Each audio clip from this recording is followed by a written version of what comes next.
Hi, Kenny. It's so great to talk with you again, man. I'm so excited. Yeah, no, thanks. So, your songs have been in some of my all-time favorite movies. Is it too much to ask for your music to be in every movie going forward so that way I know I'll love it? No, I don't think it is. Perfect. I didn't think so, but I think that's what we should run with. We should just make some calls and be like, Kenny's got to be in every movie forward forever. I don't mind that. All right. Well, so hypothetically speaking, let's say that you're Maverick. Which famous singer would you consider to be your Iceman? Oh, interesting question. Hmm. I'd go with Steve Perry. Oh, that's a great answer. I love that answer. Yeah. Why Steve? Well, I know Steve, and although Mike McDonald would have been an equally good choice, Steve and I wrote and recorded a song together years ago called "Don't Fight It." And in this recording studio between takes, he does his imitation. He was doing his imitations of all the other famous people that he sounds like. Hmm. And I was blown away. I mean, he does a perfect Rod Stewart, of course, a perfect Sam Cooke. So you want your your guy on your back to be able to cover everything, and Yeah, he's one of those guys. that's awesome. So, it hasn't been officially announced, but fingers crossed, we're going to get a Top Gun trilogy. And does that mean that in the third one, you think we're going to get Playing with the Boys? I missed it.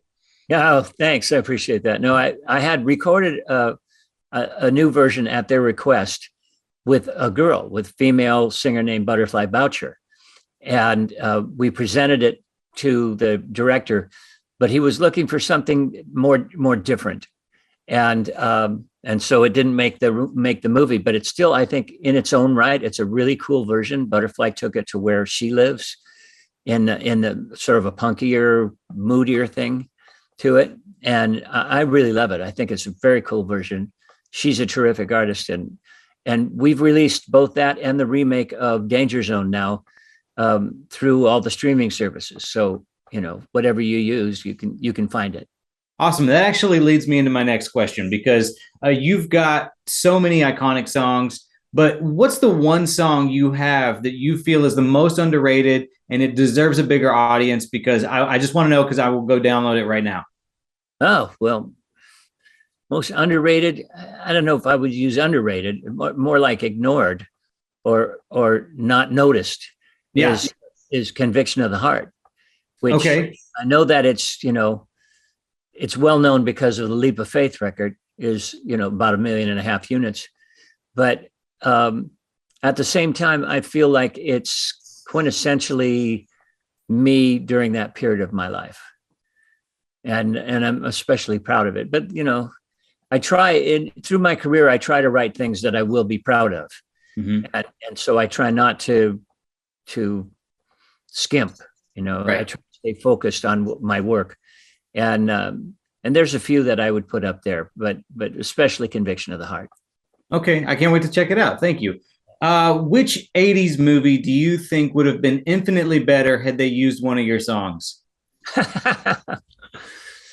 Well, I think the first one that pops into my head is Flashdance, because it was the same period of time. I had written a song for it. I had about 2/3 of it written, but I had to go out on the road, and so I didn't have the schedule open to go in the studio and finish that song. Then I one of the first shows I played on my tour was in Salt Lake City, and I fell off the stage, and I broke 3 ribs, and so that tour had to be canceled. And in the process of going home and recovering, I think I was taking just a little too much Percodan, and I decided to try and go back in the studio and re-record that song, but I was still in too much pain to be able to finish it. Yeah, well, I gotta agree with you. Flashdance would have been way better with you included. So it's too Yeah. bad that didn't work out. Well, I Um, was I was asked to the party. I just couldn't go. oh, that's too bad. One maybe maybe they'll make Flashdance 2 and you can get on that one. Who knows? I seriously doubt it. So I got to tell you, when I play GTA 5, I only listen to Los Santos Rock Radio, and which is where they play your songs. And I know that you're a DJ on there. Are you Right. coming back to DJ again in Grand Theft Auto 6? I hope so. You know, I hope so. it was just a lot of fun, and when I was invited to do it, I called my kids up and I said, is this something I should be a part of? Because I've never played the game, and I've heard there was a lot of negativity about violent video games back then.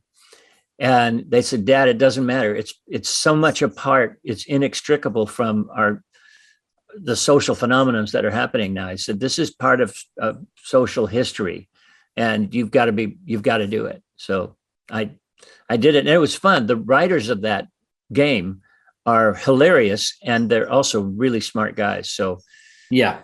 The satire is so on point with that game. It gets a lot of exposure for the violence, but the satire is wonderful.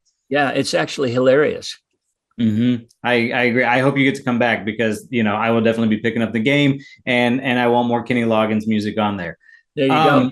Last question: how many times can one enter the danger zone before it's detrimental to their own health? I'd say unlimited.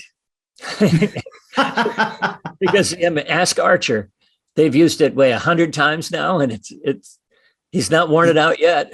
No, just unlimited. But Kenny, thank you so much for talking with me again. I mentioned this when we met, but I was in 5th grade talent show. I sang Danger Zone. I butchered it, but it was the first time I ever got on stage. So that's all credit to you. Thank you very much. You're very welcome. I'm glad you did that. Yeah, my mom's probably not, but it worked out for the best. Kenny, thank you so much, and have a great rest of your day. All right, thank you.